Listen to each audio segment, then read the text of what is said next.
Um assunto sério agora e que atrapalha muito esse combate à pandemia são as fake news. Mais de 4,5 milhões de brasileiros já foram vítimas de notícias falsas. Quem vai falar sobre isso com a gente é o Leonardo Pantaleão, que é advogado. Leonardo, boa tarde. E aí, a fake news é crime? Existe alguma pena para isso? Boa tarde, é um prazer falar com vocês. Na verdade, a gente tem que dividir essa questão da fake news em duas situações diferentes. A primeira situação é que nós temos que ter em mente que existe no nosso direito penal uma categoria maior que se chama infração penal. Essa infração penal é um gênero e se divide em duas espécies, os crimes e as contravenções penais.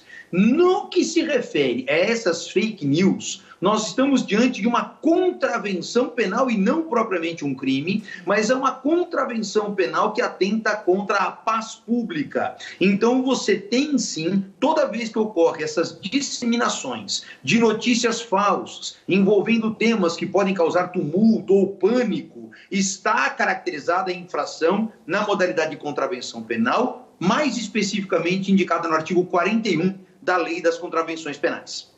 Boa tarde para você, muito obrigado por atender o nosso convite aqui na Central da Esperança. Agora, como é que a gente pode saber que se trata de fato de uma fake news ou não?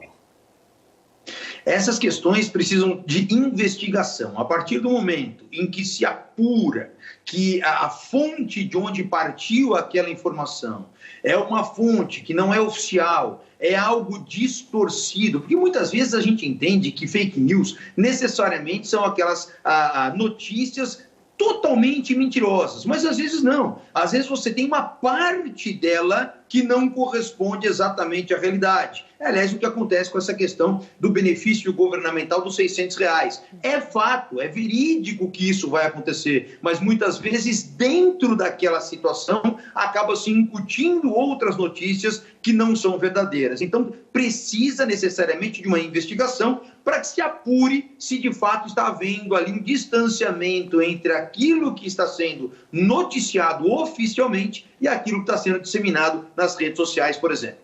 Esse é o grande problema, né? Porque muita gente acaba não lendo a notícia completa, vê apenas o título, vai compartilhando e essa notícia vai disseminando pelas redes sociais, né? É verdade, isso requer muito cuidado, porque essa responsabilidade pela contravenção penal que eu mencionei há pouco, ela alcança não só aquela pessoa que criou aquela notícia falsa, mas todos aqueles que de alguma maneira disseminaram o seu conteúdo através de compartilhamentos ou algo do tipo, de fato também incorrem na mesma prática. Então é muito importante que as pessoas tenham exatidão e certeza daquilo que estão divulgando, principalmente sobre o conteúdo daquilo que estão disseminando.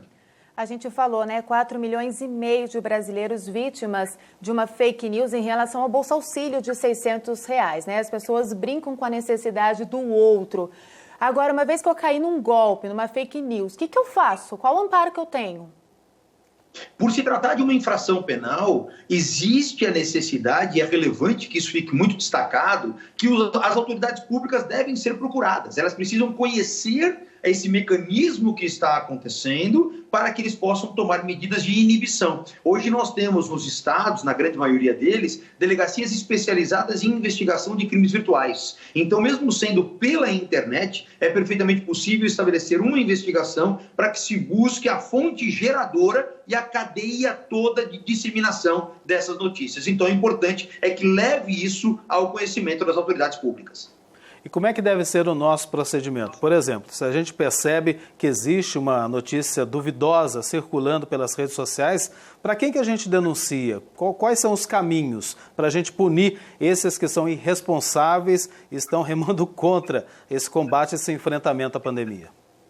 Deve ser denunciado através mesmo dos sites das secretarias de segurança pública dos estados, que apresentam, inclusive, mecanismos de cooptar essas denúncias virtualmente. Então, você não precisa se dirigir até uma delegacia, ainda mais agora no momento de isolamento social, em que o deslocamento tem que ser evitado ao máximo. Existem ferramentas eletrônicas disponibilizadas por essa Secretaria de Segurança que facilitam muito a notícia a respeito de uma prática de infração penal.